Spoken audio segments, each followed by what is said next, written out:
And so hello and welcome to the Breckenridge Film Festival 2020 Virtual Film Forum. My name is Dr. Marion Smith Jr. and today I have the pleasure to serve as the moderator for our Black Lives Matter Forum and our panel session entitled Racism Through the Lens, the Value of Media in Addressing Racial Justice.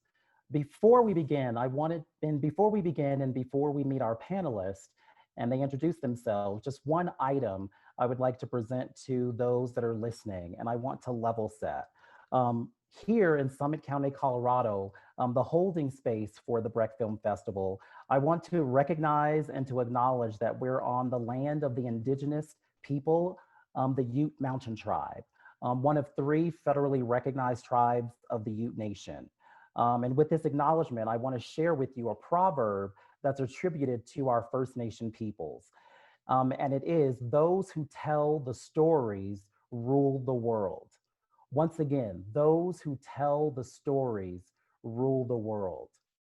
And our topic today is really going to be around who's telling the stories, how are those stories being told, and are those accurate representations as we think about race, racism, white privilege, white supremacy in the media.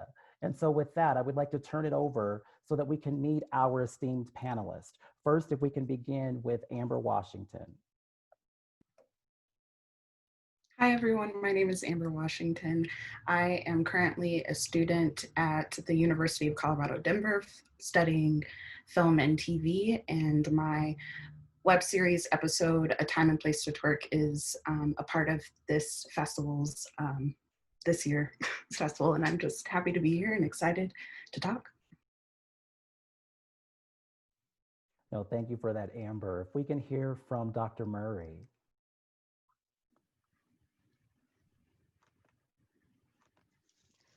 Cheers and greetings from sunny Houston, Texas. I am Dr. Karshima Murray. I'm an associate professor of corporate communication and special assistant to the president at the University of Houston downtown. I am an inclusion storyteller. I'm a critical race scholar. And in 2018, I published my first edited collection of essays entitled Leadership Through the Lens, Interrogating Practice, Presentation, and Production. And I am extremely interested and I love looking at research, studying the marriage between film, race, and culture. Thank you, Dr. Murray. Our third esteemed panelist, Fernando. Hello, everybody. My name is Fernando Viena.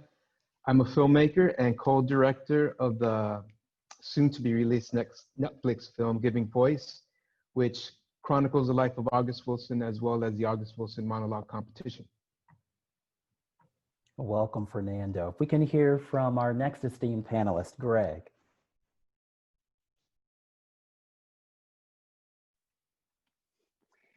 Hey everyone, my name is Greg Garrett. I'm a writer and professor at Baylor University. And like Dr. Murray, I'm coming to you today from Texas. She's from Houston, a little bit south and southeast of me. I'm in Austin, Texas. As a nonfiction writer and as a scholar, I am drawn to interrogating the intersection of race, faith, politics, and culture. And my most recent book is a look at the way Hollywood has treated race and prejudice over the last 100 years, and at the ways that race can be a vehicle for us to generate conversation about racism and white privilege. I'm also privileged to work with the Austin Film Festival here and with other film festivals around the country. And we try and do that work where we put on films about race and prejudice and come together to have the hard conversations. And so it is a joy to be with you today. Thank you, Breckenridge, for inviting me. Welcome, Greg. And then we round out our esteemed panel hearing from Katie. Hi all, I'm Katie. I'm a community organizer here in Denver and special advisor to the Dean and Activist in Residence at the CU Denver College of Arts and Media. I'm leading their Equity, Diversity, and Inclusion Task Force this year. I'm a scholar of African American Studies, specifically art history and music. I'm really excited to be here with all of these amazing panelists. And so thank you all. And as you can see, we have extremely diverse perspectives. We like to say that all perspectives are valid, yet all perspectives are partial. And during our time together today, we're going to have an opportunity to engage in dialogue, discussion around just media and the portrayals of Black life in media and what that looks like and sounds like, and really addressing some of our key concepts that's surfaced over the last few years most recently, but just really around just racism and what that really looks like. And so panelists, I want to begin with, I would say I preface my first question that's anchored in a little bit of data and with a general school of thought. And so data from 2019 says that the average US resident consumed traditional and digital media for about 15 hours each day. And there's a school of thought that media tends to reflect the interests of the dominant culture, so that being our white culture. So with this understanding, I'm curious, how does film help us understand racism, overt racism and covert racism in the US? And so if we could just start with Dr. Murray. Thank you, Dr. Smith, for that question. So as I indicated in my introduction, film for me is this marriage between teaching and entertainment. They are inseparable concepts used as tools mainly to inform our perceptions, our expectations, and our understanding of life. Film help us decipher how we should communicate, act, and relate. And through film, we have this opportunity to learn about human experience. And so we are a reflection of what we watch during those 15 hours throughout the week. Whenever, when you mentioned the question, understanding racism in America, I instantly went back to my first experience with seeing racism on film, in particular, the vehicle of television. And so I'm taking a deep pause here because this will actually age me in a bit for our audience, because my first experience with seeing, understanding racism was through the television show A Different World. Different World was filmed in the late 80s, early 90s, and they had their signature episode entitled Race. Now, for those that may not be familiar with the show, A Different World is currently being streamed on Prime, and so please check out all of the episodes. But the show is focused around the life of Black scholars at a historically Black university called Hillman. And this particular race episode examines the interplay of race and sports. So two of the main characters, Dwayne Wayne and Ron, they attend a football game, Hillman versus Virginia A&M. Now, Virginia A&M is a predominantly white institution. And so what we have at most football or sporting games is a little bit of pre-game banter before the show or before the game. And so Ron and Dwayne are on the campus of Virginia A&M, and they are approached by three white males, and they begin to jump back and forth about, you know, my team is better than your team, or we're going to beat you all. And in the process of the game, Hillman ends up losing to Virginia A&M. Now, Ron and Dwayne are walking back to the car, and they see one of the three white men that they encounter before the game writing the N-word on the car. Now, for me, I just remember always watching A Different World to have an understanding of what Black college experience would be for me growing up. And so I remember the pain that I felt thinking there is no safe space in America for a Black body, in particular for this episode. It was a Black man to go for safe space. And so when we think about racism and we think about the historical context of this example, that is over 30 years old. But we still see these same issues of racism and race being played out in modern day films as we think about movies such as Get Out, and we think about The Help, and we think about various films such as 13. And so it's a way for us to learn about the pervasiveness of what Black and brown people are experiencing, not only just by simply watching a football game, but possibly going to the store, purchasing a home in their neighborhood, and living in the American dream of pursuing your education. No, thanks for sharing that, Dr. Murray. If we can add to that, like I think it would be interesting to hear from Fernando, just how does film help us understand racism, whether it's that overt or covert in the US? Great. I love The Different World, by the way. I used to see it. I used to see it when I was a kid. Yeah, you know, I've been thinking about that a lot. My favorite movies, and I recently made a list. I was asked to make a list of my favorite films, and for some reason, my favorite movies are about Italian mobsters, right? And just they're all white protagonists, right? I grew up on gangster movies, and I grew up, you know, like I love Quentin Tarantino, and they're great films. I'm not saying they're not great films. They're amazing films. But I thought about it for the first time, and I'm like, I just have never seen myself in movies. I don't see my family in movies. I never have, right? And I'm wondering what effect that's had on me, you know, in the movies that I make now, and the stories that I find interesting. And I think the effect that it had on me growing up is that my life and my stories weren't that interesting. You know, they weren't of the caliber that were interesting enough that you might want to make a film about them, right? If I did see a brown person in a movie, they were like the best friend, or you know, the villain, or somebody, the drug addict, the crackhead. But there was just no representation growing up, and there weren't, you know, and I didn't even have Good Times. I didn't even have A Different World, right? There's no Latino shows that I could latch onto and be like, oh my God, you know, I used to love The Cosby Show, but there is no Latino version of The Cosby Show for me, you know, that I felt spoke to me and spoke to my experiences and my family. So I've realized that I've just been navigating that my whole professional life without really knowing it, right? And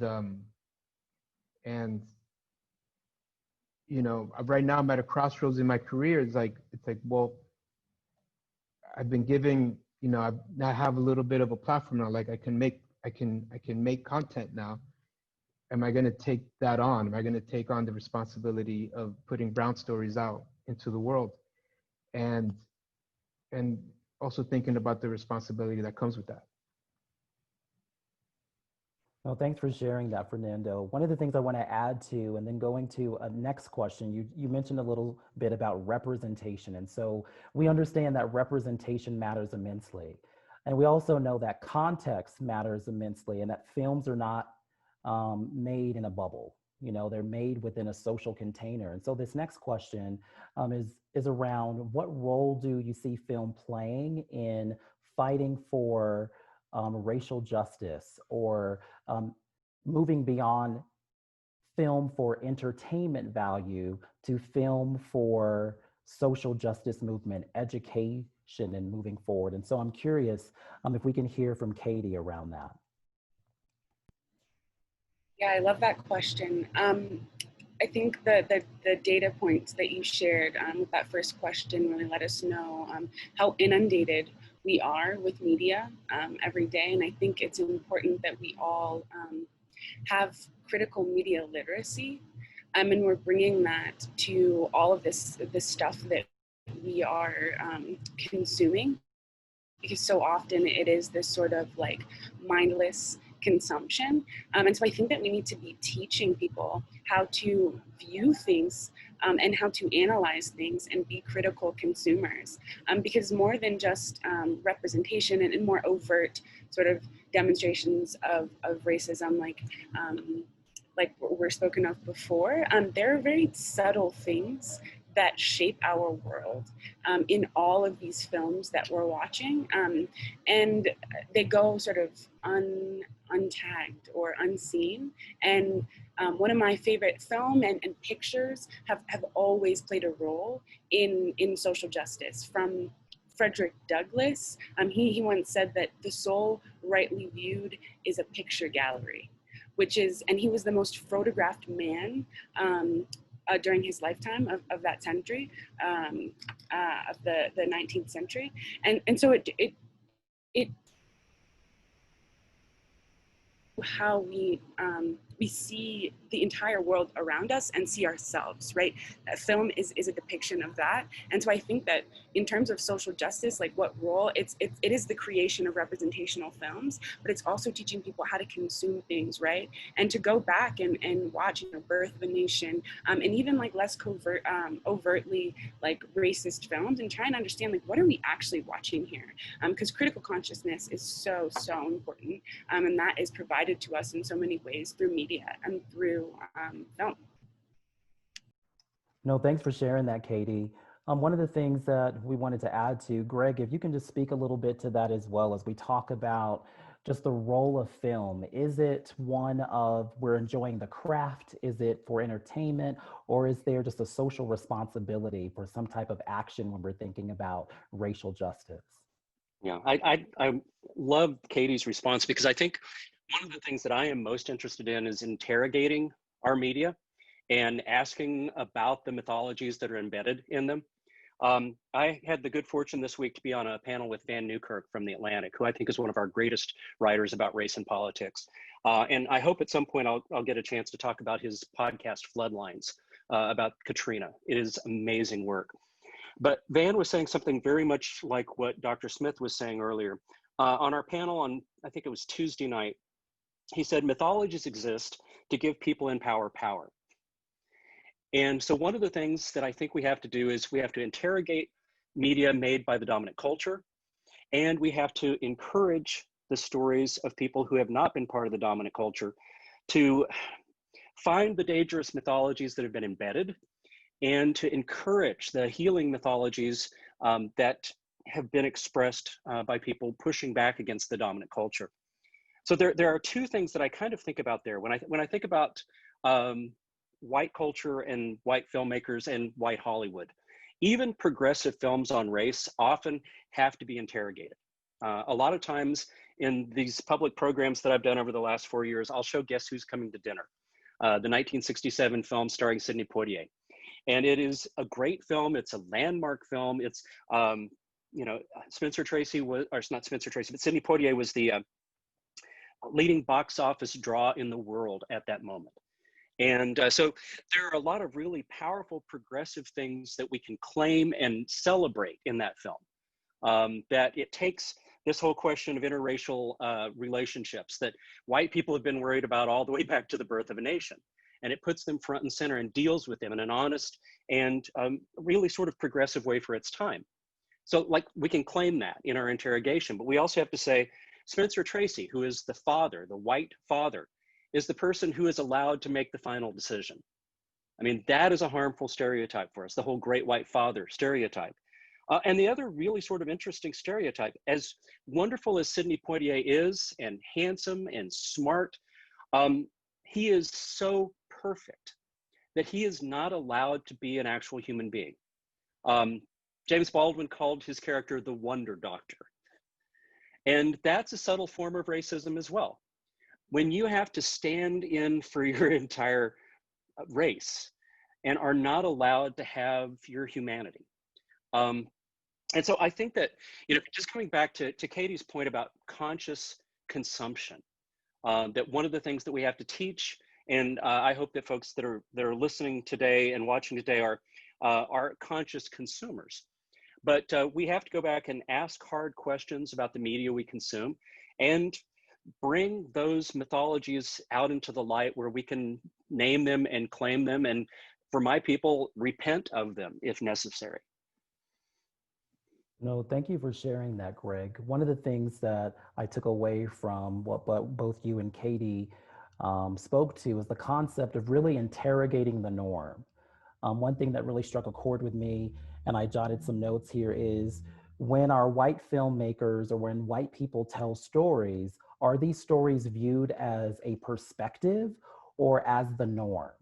And when we start thinking about that, we normalize these particular stories. And so I'm reminded of Toni Morrison saying, white people get to be white and everyone else has to hyphenate: African American, Asian American, Latino American. And so the next question that I wanted to lean into is really around the concepts of whether it's whiteness as property or the permanence of racism. We're thinking about the legacy and the history of racism in the United States. What are some of those pros and cons of audiences seeing more what we would call easy to digest content versus the more challenging content in films? As it pertains to just our history of racism and the realities of whiteness. And are people ready to really confront the realities, or are we making films to appease certain audiences with a softer approach to this particular work? And so Amber, would love to hear from you. Yeah, thank you. I think that that's a great question. When we think about film and TV, you do have to think about it as a business. This is something people are making money from and benefiting. So they do want to appease to, you know, the demographic that's going to show up and pay up. So we've seen a lot that people believe that that would be, that demographic is white. And I think in just kind of the past like 5 years, we've seen a lot more popular Black content. I'm reminded of like Black Panther, and we saw that broke out in the box office, and they're all of a sudden like, okay, so we can start making films about Black people, or with Black people being the protagonist, and people will show up and pay. But on the other side of that, that's still about the content. You know, that is a Marvel superhero movie. And if we're talking about things that are a little bit more on the subject and a little bit more real and your face, when we think about Get Out or Black Klansman, you know, we're seeing that is having also its time in the light. And I think that that heavier content is important. And I feel like that's definitely a pro. And one of the cons, though, can be with this content, a lot of times people start to think that these situations and issues around race are being solved through that film. That this representation of racism and Black people, it's showing kind of like, okay, so it's not really a problem anymore because I'm seeing it happen in front of me on the screen. And I can see that happens a lot with a lot of things, anytime minorities get in that spotlight that's usually reserved for more white protagonists, that people are like, okay, so you've got your Black Klansmen and your Get Out and your Us and all of that, so you're good. You don't need anything else. We don't have to continue making these things. So I definitely think that with that being said, I think people need to understand that these stories that are being told, and now that it's becoming popular, doesn't necessarily mean that these aren't things that are still happening. It doesn't also mean that it's a fad or just for that box office hit, that these are things that people are currently going through. And kind of to the same point that Greg and Katie made, that you need to be a critical consumer and a conscious consumer of this, of the film and of narrative, and thinking about, okay, so what goes beyond this point? Why are they showing this to us? What does this mean in my life, and what does this mean in others? No, thanks for sharing that. And then I want to spend a little bit of time on this particular question and invite other panelists to contribute as well. And so the question again is really around the pros and cons of the audiences seeing some of those more easy to digest or more easily digestible content versus really tackling and challenging some preconceived ideas or really confronting the realities of race and racism and what that has looked like over the course of history. And so opening it up to other panel members as well.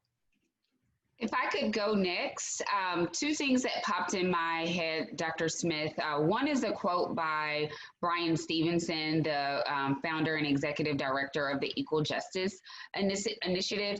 He said, "There is no path forward without some discomfort." And so when I think about this question of easy to digest film, I instantly go to movies that were box office hits, The Blind Side, The Butler, you know, a throwback, Driving Miss Daisy, or we think about The Help. And these films are so popular because people enjoy going to the movies to get away from real life, right? We don't want to experience what's happening in our world at that current moment. However, these films romanticize injustice. It neglects to share the variety of stories of underrepresented individuals. I'll never recall a few years ago, I had the opportunity to go to an exclusive premiere of If Beale Street Could Talk with director Barry Jenkins. And what I know about What Beale Street Could Talk and the works from this film and the actual like written text of it, it's a love story.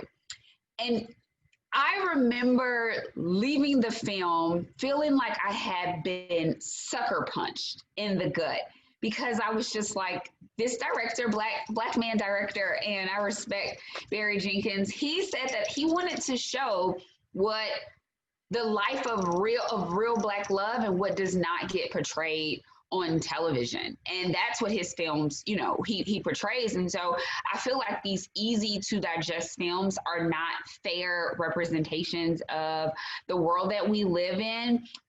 This lens of once I left the film, I wanted to see woman meets man, they have children, they have a dog, they live happily ever after. But I was quickly reminded that life isn't always fair. And if we continue to create this world around these easy to digest films, this content that makes people feel good, we leave with the tropes of the helpless Black woman or the white savior or the magical Negro. And those are things that we need to perpetuate when we are examining film. No, thanks for sharing that, Dr. Murray. Any other panelists want to chime in to this particular question?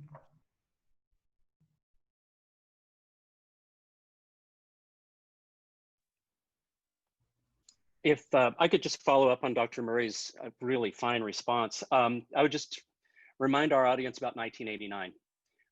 In 1989, Spike Lee made Do the Right Thing, but the Oscar went to Driving Miss Daisy. And so it's exactly that question about confronting realities. And so Hollywood is really fond of these films in which a white racist becomes a tiny bit less racist as a result of their interactions with people of color. And I think that we are all in favor of people becoming less racist. But these films don't challenge the audiences in the same way. And I've been having a lot of conversations with primarily white audiences lately about race. I am not a fan of the book or the concept White Fragility, but I am a big fan of the work of Catherine Meeks, who runs the Absalom Jones Center for the American Episcopal Church. And she does a lot of this race and reconciliation work where she confronts white audiences and she invites them to be a half a shade braver and to have the conversations that make them uncomfortable that they don't want to have. And so just to sort of follow up on what Dr. Murray was saying, you know, Driving Miss Daisy is going to make people feel better about themselves. But I would rather show and talk about Do the Right Thing any day of the week. I've been screening it, I've been teaching it for 31 years, and it still makes me cry, it makes me angry, it still leaves me wondering what I'm supposed to do next. But it also has led to so many amazing conversations because it doesn't let us off the hook. And I think that is what our great art has to do, is ask the hard questions and trust that if you tell the story well, you're going to carry an audience along with you. Oh, Greg, thank you for sharing that. When we think about this particular work, it's messy, it's ugly, it's murky, it's ambiguous. But I'm reminded of the research from Brene Brown that talks about daring leaders are never quiet about hard things. And when we think about just the realities that we have this platform. And so one of the questions that I wanted to pose to the larger group as well, because I've been sparked by just some other questions just based on what all of you have shared, is what story do you feel that you have the responsibility to tell?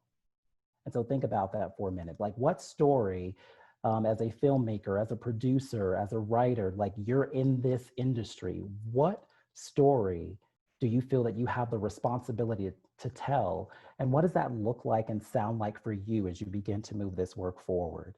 And so if we can hear just from Fernando first.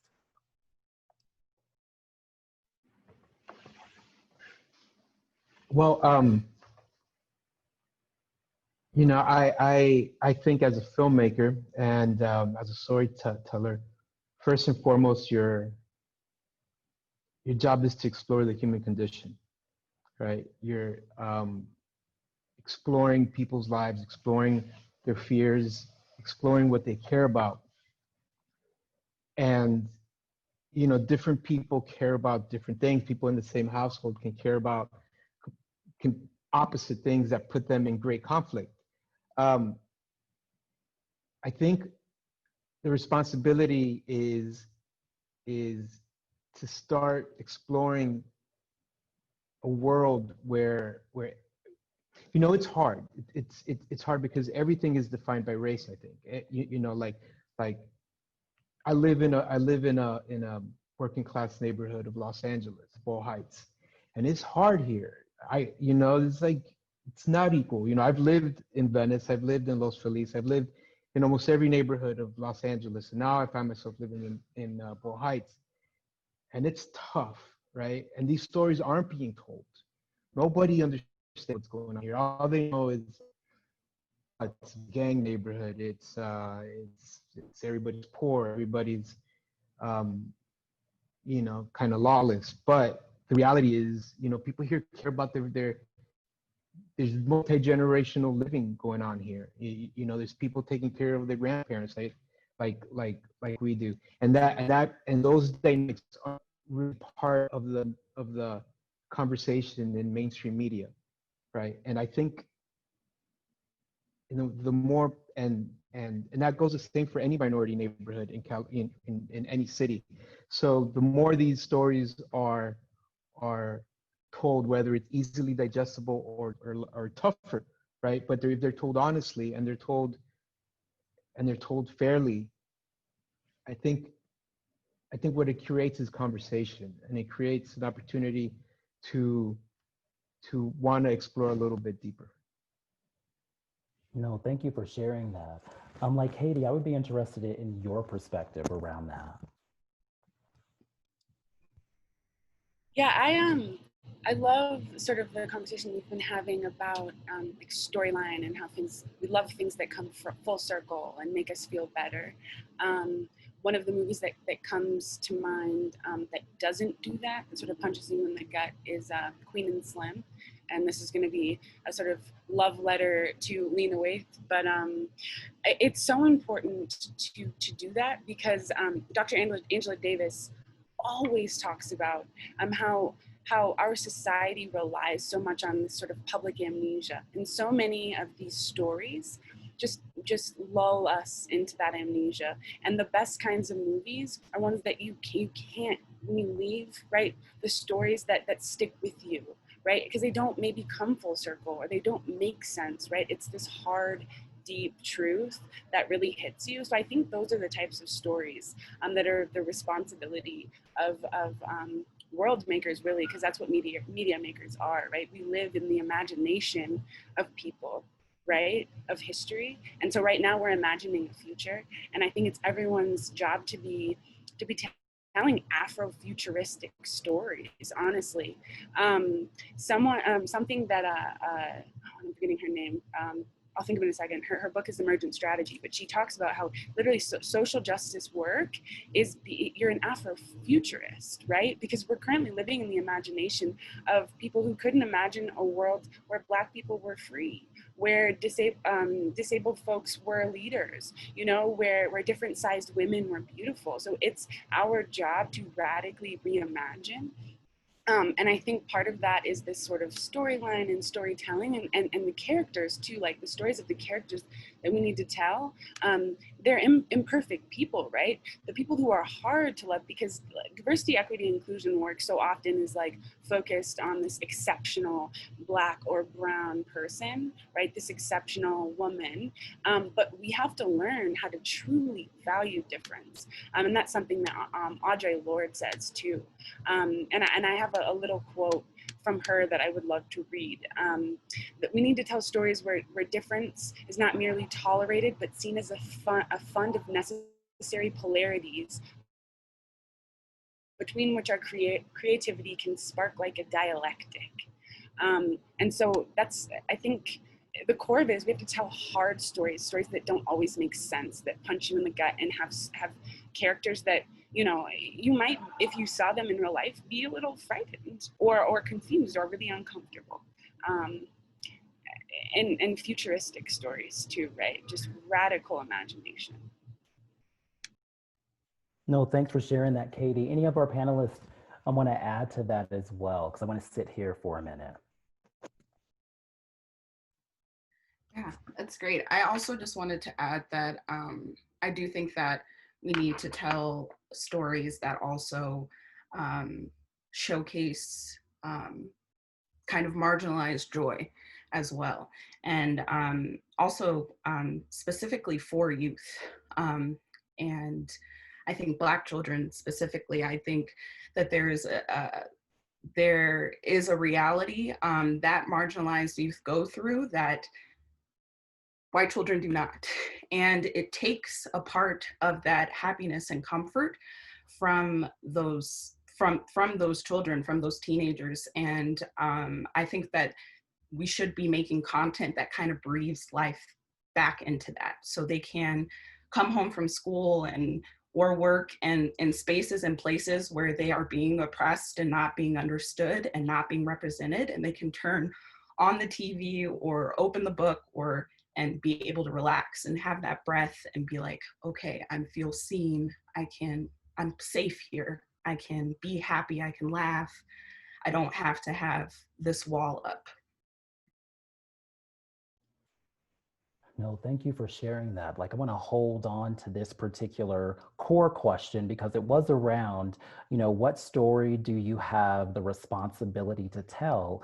And I just want to go backwards a little bit. And so as we're thinking about naming our current reality, naming some of those counter stories that begin to interrogate the norm, things that we've taken for granted just as our reality around how we navigate the world, how we see people, I'm curious if, from your perspectives, we should shelve or we should no longer be engaged in conversations around films or supporting films that perpetuate a lot of those tropes that Dr. Murray talked about, or those racist stereotypes, or those things that continue to tell those single stories of Blackness, of Indigenous people, or other people of color from that one perspective. And so I'm curious about your perspective around that. So do we honor them and say that, yes, they're a vital part of the canon, or do we simply say, no, we need to begin to not only critically examine them, but I think we need to start shelving them and really doing something different. And so I'm curious about that. If we could hear from Dr. Murray.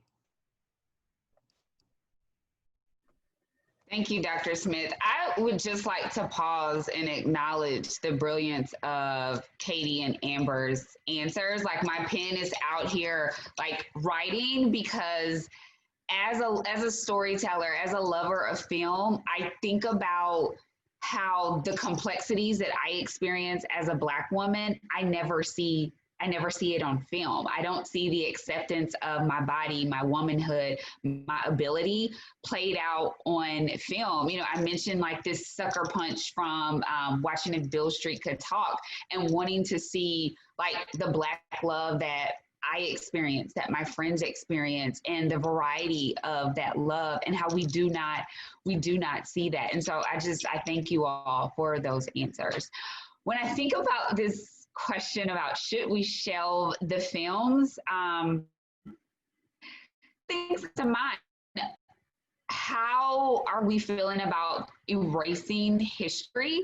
Because when we start to imagine what does it look like for people to think that Birth of a Nation never existed, right? Like as any film scholar, as any scholar of media and culture, like you understand, even though it's painful, that story that was told. You understand the role that blackface has played in movies and film. You understand how when we think about Breakfast at Tiffany's and other films that, you know, white people felt comfortable only being surrounded by themselves in film. And so it's painful, but you have to, for me, not allow people to think that that did not exist and to think that Wakanda is the film that everybody, like that's where we have made it to in our society. And so I wrestle with that question because I do not want to erase history.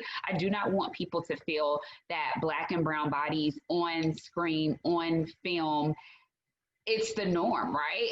I go back to Fern's earlier answer. Like I had the chance to grow up to see, you know, a different world and Cosby Show. And thankfully, you know, now my life is lived through Blackish and I'm watching reruns of Girlfriends and thinking about love stories, but Love Jones. But if I really reflect on like some of my favorite films, they're all movies made in like the 90s and the early 2000s, right? And so we have to think about what does the progress of those painful movies and those painful films mean for the future and how we imagine the future of film? No, thanks for sharing that, Dr. Murray. Greg, I'm curious about your perspective around that. I think I land in a very similar place to Dr. Murray. And one of the things that I think I want to add in addition to that question about erasing history, it is really clear to me as somebody who has been exploring white racism for the last several years, that many of the tropes and mythologies that are still coming out in white racist communities that people were chanting as they marched in Virginia a couple of years ago, they're deeply embedded in these works of film and popular culture. And I think it's really hard to understand the soul of white America without experiencing perhaps a film like Birth of a Nation or Gone with the Wind. I think, and as a film historian and as someone who's taught film for a long time, I don't ever want someone to feel uncomfortable or disrespected by something that I teach or that I screen. But I also feel like this is a part of the critical engagement. When James Baldwin wrote about Birth of a Nation, he said it is a masterpiece and it's an incitement to genocide. And it wouldn't be so important in American history or in American cultural history if it weren't both, because it is so powerful and so persuasive and so emotional that even going in knowing what it's about, it is easy because just of the cinematic power to get attached to characters who are reprehensible. The same thing is true with Gone with the Wind. And one of the things that I love so much about BlacKkKlansman is that Spike Lee interrogates Birth of a Nation and Gone with the Wind through his film. And it's one of the remarkable contemporary films by people of color where they're saying, we're going to take the things that you used against us and we're going to use them in our own way, and we're going to tell our own stories in a way that we can use them as activism. We don't have to suffer under them. And so I think that's one of the things that I've noticed from having taught Birth of a Nation and having taught Gone with the Wind. They are hard films, but you can contextualize them. You can say, you know, thanks be to God, we have come a little bit away since this film was made, both in terms of Hollywood and in terms of our culture in many ways. So I think that is part of my engagement with it, is I don't want to forget, because these ideas and these myths are still so powerfully expressed in our culture. And with films like Gone with the Wind, there are still so many people for whom these are seminal works. And so if we can engage them on that and say, you know, slaves did not get to decide when their day was over. That is a myth that's expressed in Gone with the Wind, along with a whole lot of others. Then it can be the genesis for some powerful and maybe productive conversation. No, thank you for sharing that. Any other panelists want to chime into that? Yes, I'd argue against shelving the films. And the reason for me is because, you know, I see it as evidence. I see like all the films made from, you know, whenever film was invented to now, it's evidence of the racism, the systemic racism in this country, you know, like, and if people deny it, you just go back and look at the films, you know, like where are the black people, and like there's a whole world where black people didn't exist and brown people didn't exist, right? And I think it's really important to have those films, explore them beyond their artistic merit, and to see what all the hidden messages are in them. You know, when I don't know, I've been in a lot of rooms with a lot of producers, and all they're trying to do is make the film more easily digestible. They're none of them are interested in trying to provoke and trying to get things, you know, to have their film be controversial in any way. You know, all they're trying to do is sell tickets, or, you know, get the movie, get it, if it's an independent film, get it sold. So they, you know, there's not a lot of bravery in Hollywood. There's not a lot of courage going on here, right?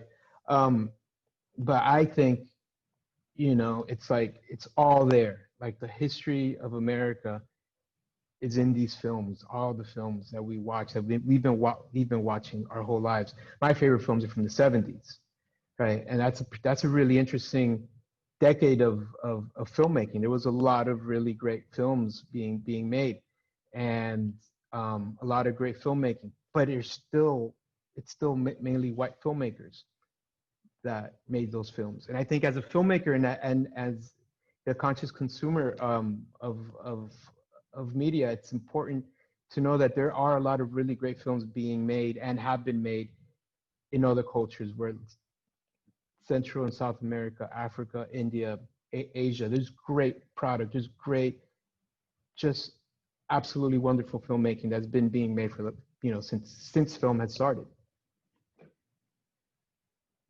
No, thanks for sharing that, Fern. Any others? I would just like to sort of add a reframing, because I think it's important to obviously think about like Brian Stevenson, right? He thinks all the time about how we are studying and presenting things, right? So film, I think in so many ways, it's a historical document, right? And so I think that it's different to be thinking about like tearing down a memorial or a statue to something than to putting a historical document on the shelf.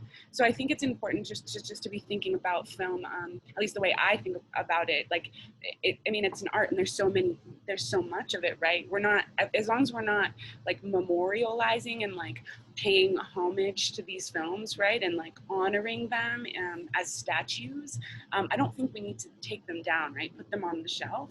I think that we need to talk about them more often. Like, let's watch them. Let's like understand them better, because so much of where we are now is built around this like belly of silence, right? And so much of these films is you're breaking that silence. You're teaching people about things, and especially in ways that maybe they've never thought about before. I still have friends, I'm 25, and I have friends who are in the arts and have never heard of Birth of a Nation, right? And I think they should. I think everyone should know what that film is, what it meant to people, what it means to people.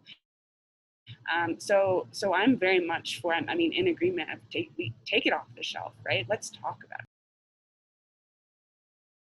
No, thank you for reframing that, Katie, because we know as content makers, you have the opportunity to create that frame. And the impetus for that question was around over the last few years, we've seen the dismantling of certain resources, and we're taking down monuments. And so those physical manifestations of something that's a little bit more deeply ingrained. And so I appreciate that. In a few minutes, we're going to take some of our questions from the audience.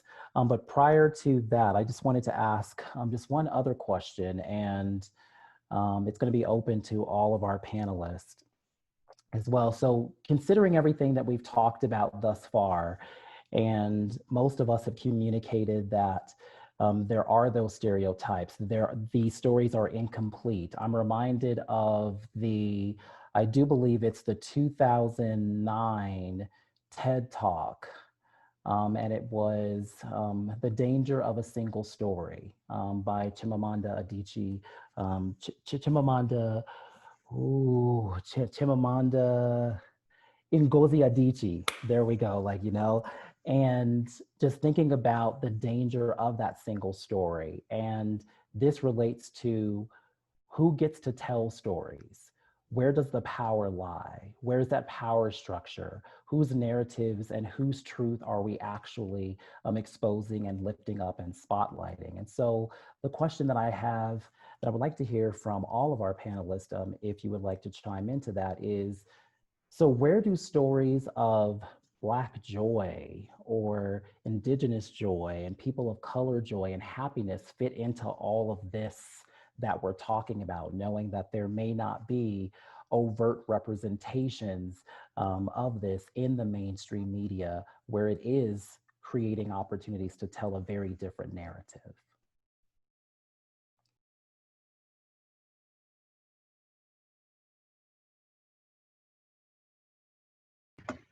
So I'll go first. So Dr. Smith, I show that TED Talk at the start of my gender communication course every single semester, because people in the course do not realize the power that your single story has and how different we are.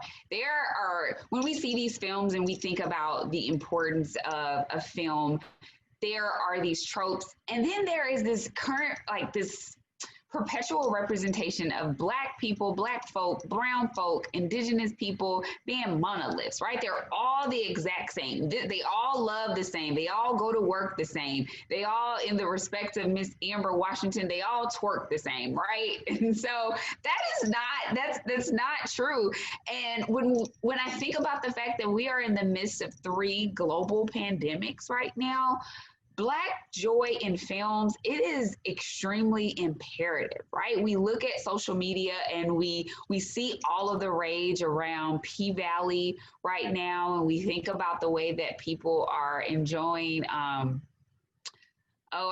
had a blank, Miss Smollett's new show. I know exactly what it is, too. I want to give it to you because I just watched it last night. I feel like people in the audience are screaming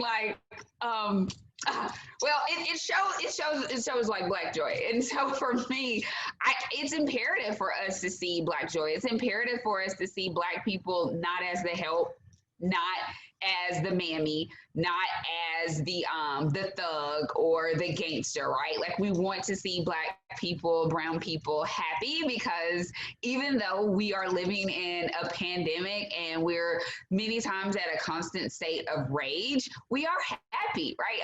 I'm a happy person, even though, one of my icons died yesterday, right? There is still the need for us to show and express the joy, and to think about those complex parts of our life where I can be excited to sit on this panel, but also at the same time nervous about what is the country going to say and judge about my body and the way that my children's body will one day work. And so yes, it's important for us to have those films. Yes, and it is Lovecraft Country. Lovecraft Country.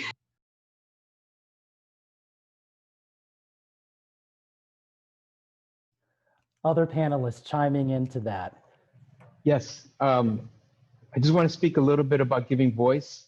Uh, there's a lot of Black and brown joy in giving voice, and I think for me at least, the important part when we were making that film was not to fall into any of the traps, into any of the tropes, whether it be like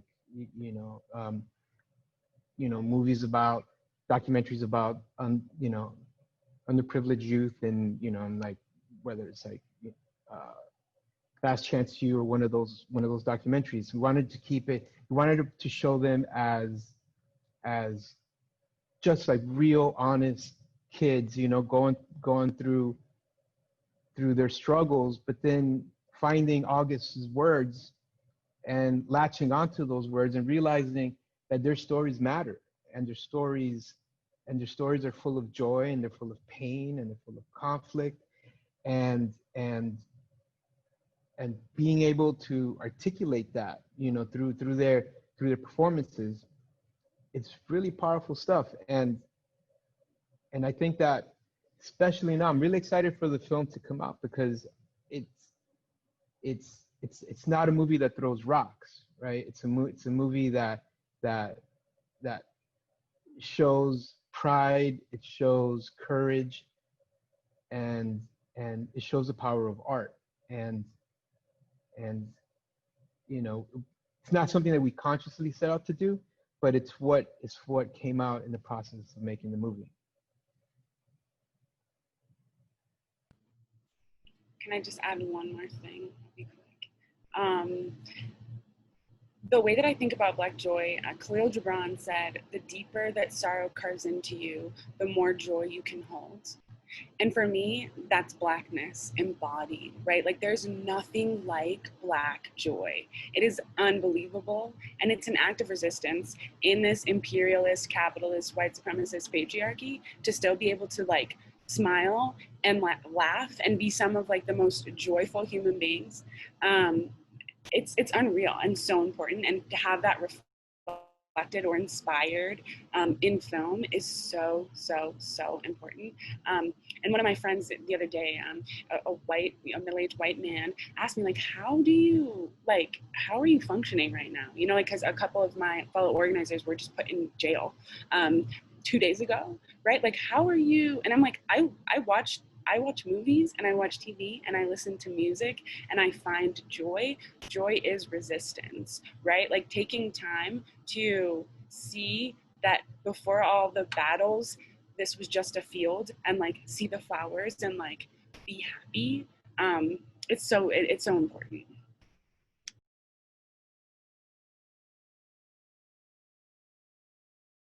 Yeah, I just want to kind of shadow what Katie's saying. I definitely believe that that it is a form of resistance and a form of activism to not only show Black and brown joy, but to be Black and brown joy, right?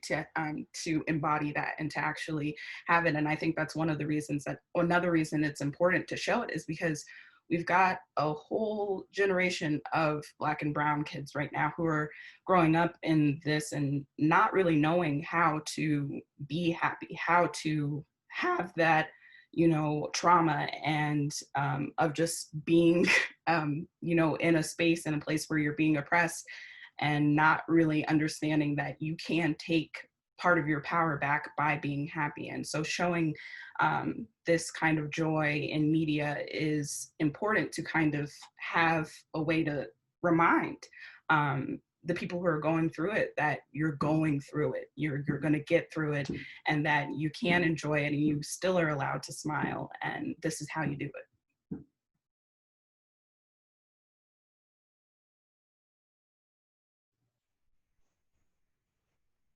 No, thank you all for sharing that. I want to take a little bit of time. There's a wealth of audience questions, and so thank you all for sharing your questions with us. We have a little bit of time, And so one of the questions that I wanted to lean into, I'm going to return back to you, Amber, if you don't mind, and then some of our other panelists can chime in, is that looking to the future, how do we support young Black and people of color filmmakers and artists? I think the best way to do it is to search for them because they're there. We're here.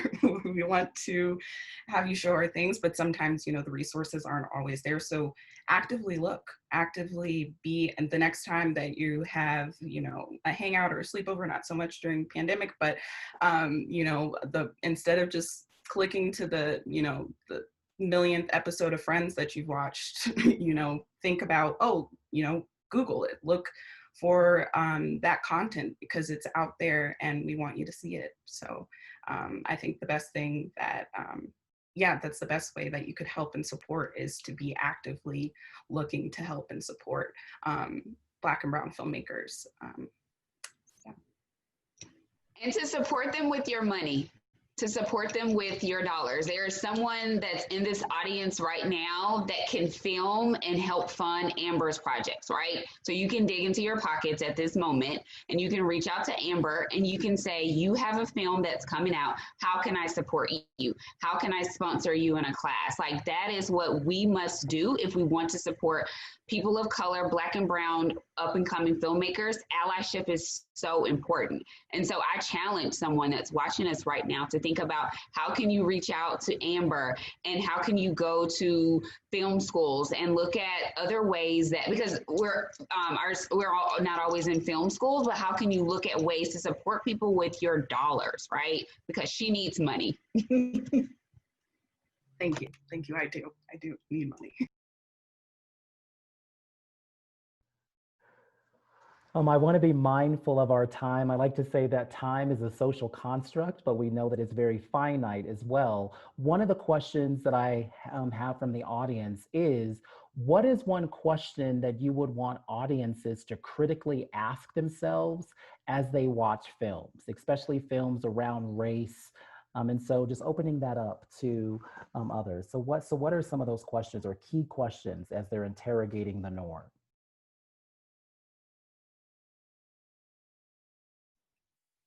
Well, y'all, if I could jump in here. One of the great gifts of my last few years is I've done a lot of programming with Kelly Brown Douglas, the great African-American womanist theologian.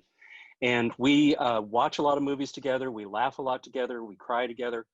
But I think back to the first time that we showed Guess Who's Coming to Dinner, and we showed it at Washington National Cathedral, in the nave of that cathedral where we, bury presidents and where Woodrow Wilson is buried. I mean, it is like this bastion of white supremacy. And there is a character in Guess Who's Coming to Dinner, a maid. She's played for laughs. She's a very typical kind of stereotype character in American film.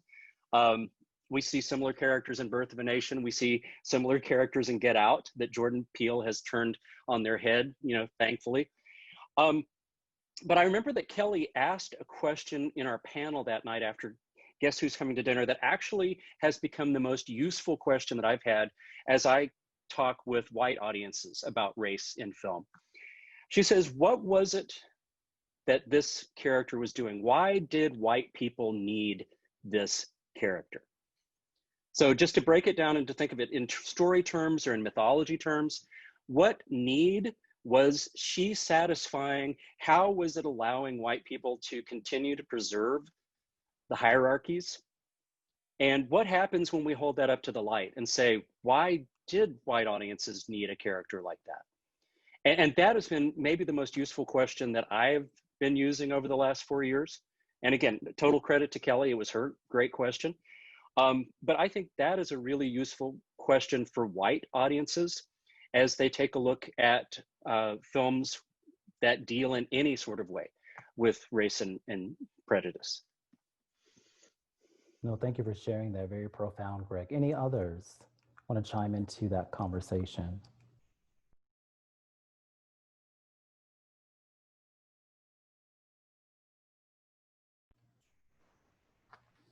I always like to say I let the silence do the heavy lifting sometimes.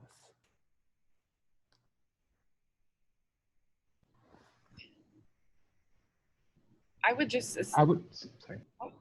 quickly, there's a sort of questions you can ask of like female characters in media, like, is there a woman in this character that, or in this film that, you know, isn't in a romantic relationship? Is, you know, she there for more than just, so I think that there are questions that are the same or of the same nature as it pertains to racism. Like, is this character like here working a service job? Are they, you know, allowed to fail? Are they imperfect? I think there are questions like that, sort of challenging these stereotypes and asking yourself, maybe if the answer is no to all of these questions, then why? How is it serving? And I think that goes very well with the, Greg's question as well. And I think I may have heard you, Fern, you wanted to contribute?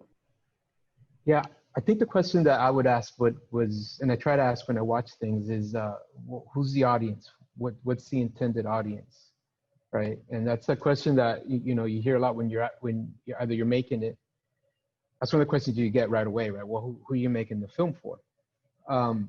Because most of the choices are made off of that answer, right? Most of the filmmakers and the producers are making creative choices based on who the audience is the intended audience is. And I think when you're watching something, that can be a good way for you to understand some of those tough choices that are being made, and you know allow you to, you know, have a little bit of separation, of distance from the actual film, and to be able to think about it a bit more critically. No, definitely. Thank you for contributing to that. And as we look at our time, I wanted to end with a final word from each of our panelists. And so we will go in the order in which we introduced ourselves at the onset of our conversation today. And the question is, you know, what is one film that's centered on Blackness or in Blackness or about the many different perspectives of the Black experience that you would say is essential viewing and that you would recommend for everyone to watch? And then if you could tell us why. And so if we can begin with Amber. Just off the top of my head, I would say BlacKkKlansman. It is, I just had to watch it for class, and another film that I had to watch for class was Birth of a Nation, and I had a real issue with that. And watching this film kind of healed that whole process for me, because it was his way of speaking back to that. And he also had to watch it in film school and didn't have a great time. But I do think that it's, you know, it's an entertaining watch. It is, and I think it just expresses a lot of different scenarios of Blackness we get from that movie. And yeah, I love it. And I think everyone should watch it. I think they should watch all of his works. He should have got more than just one award for it. But yeah, I just think that it's a great film that says a lot about Blackness and the Black experience. All right, Dr. Murray, if we can hear from you. Yeah, so I'm jotting my notes down over here, and I'm going back and forth because just picking one film is not fair, Dr. Smith. And so I'm going to go with I Am Not Your Negro. I am a fan of the brilliance of James Baldwin, his writing, his imagination, the way that he put words onto paper, the relevance of his work, to know that I Am Not Your Negro was written in the 70s. And when it was released in 2018, you still felt the power and fervor of that story in this present moment. And so it's for anyone that has never seen I Am Not Your Negro. It talks about James Baldwin's relationships with Medgar Evers, Martin Luther King, and Malcolm X. And so it's a wonderful historical representation of Black men in America, in the history of racism in America, and African Americans like grappling with the tough consciousness of being Black in America. No, thank you for that. Fern, if we can hear from you. Okay, I'm going to cheat a little bit. I'm going to say my favorite narrative, my favorite documentary. So my not favorite film, but I love Do the Right Thing. I saw that as a kid, and I was just totally, like my life kind of changed after that. You know, what I thought about race, what I thought about filmmaking, that movie kind of made me, even watching that film, I felt, can I be a filmmaker? Yeah, maybe I can be a filmmaker.